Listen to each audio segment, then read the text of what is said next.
वन्देऽहं श्रीगुरुस्यूतपदकमलं श्रीगुरुवैष्णवाश्च श्रीरूपं साग्रजातं सहगणरघुनाथनितं तं सजीवं साद्वैतं सावधूतं परिजनसहितं श्रीकृष्णचैतन्यदेवं श्रीराधाकृष्णपादान्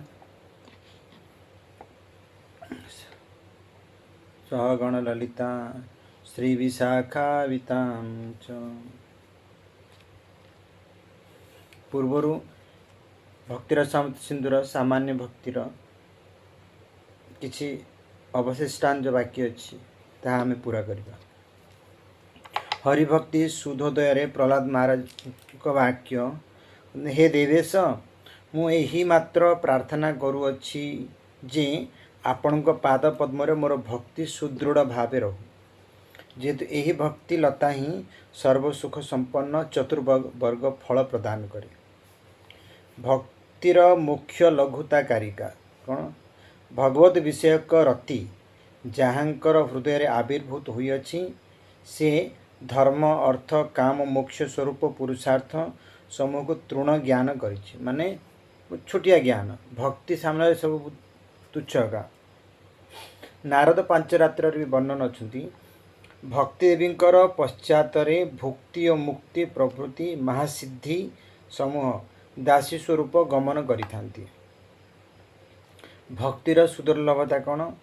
सुदुर्लभ भक्ति दुई प्रकार, निष्काम साधन द्वारा चिर अप्राप्य एवं काम्य साधन रे मध्य श्रीकृष्ण कर्तृत्व शीघ्र अलभ्य। अप्राप्य तंत्र रे महादेव वाक्य कौन कहते प्रिय क्या देवी कहते माता देवी जगदम्बा को प्रिय ज्ञान द्वारा अनायास रे मुक्ति एवं पुण्य कर्मादि द्वारा स्वर्ग सुखादि भुक्ति पाई पारंती, किंतु सहस्र सहस्र साधन द्वारा हरिभक्त लाभ बा सुकंठित। ज्ञानस्थ सुलभा मुक्ति भुक्ति यज्ञादि पुण्यतः स्वयं सहस्र साधन सहस्रे हरिभक्ति सुदुर्लभ। बहुत उत्तम विषय वर्णना कराई।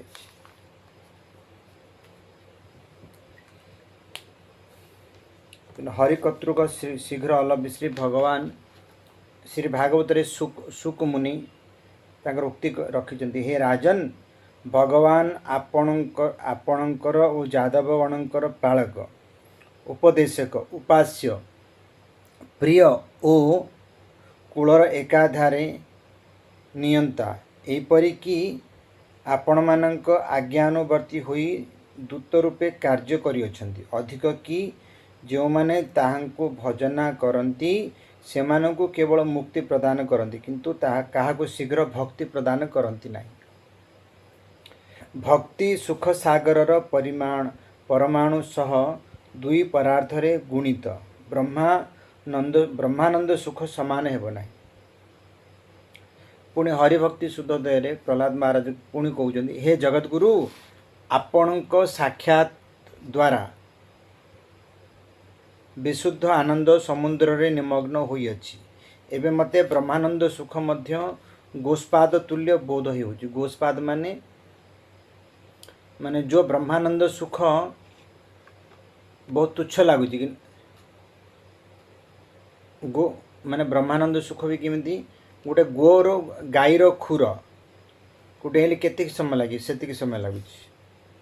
भावार्थ दीपिका वर्णन अच्छे, भगवान आपणकर प्रसंग रूप अमृत सागर रे विहारशील केही केही पुण्यवान व्यक्ति महानंद अनुभव करी चतुर्वर्ग को तृणतुल्य ज्ञान करती। श्रीकृष्णाकर्षण विहार वर्णन, जो भक्ति श्रीकृष्ण को प्रेम रे मुग्ध करी तदीय प्रिय वर्ग सह वशीभूत करे ताहा ही श्रीकृष्णाकर्षण।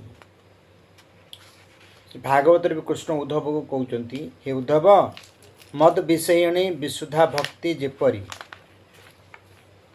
मते वशीभूत करे अष्टांग योग अभेद ब्रह्मवाद रूप सांख्य योग सांख्य ज्ञान ब्राह्मण मानक सुसखा अध्ययन रूपक स्वाध्याय सर्वविध तपस्या और त्याग रूप संन्यास आदि दान प्रवृत्ति सेहीपरि वशीभूत करिपारे नाही। प्रियवर्ग सहित श्रीकृष्ण वशीकरण श्रीमद्भागवत नारद युधिष्ठिर संवाद।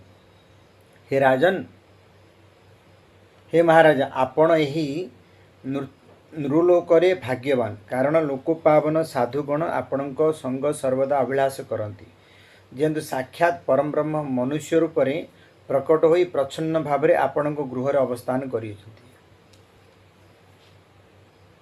शुद्ध भक्तिर 6टी लक्षण दुई दुईटी उदाहरण द्वारा असाधारण रूपे कीर्तित है। पुणी सही भक्ति साधन भाव और प्रेम ये 3 प्रकार विशेष रूपे व्यक्त हो।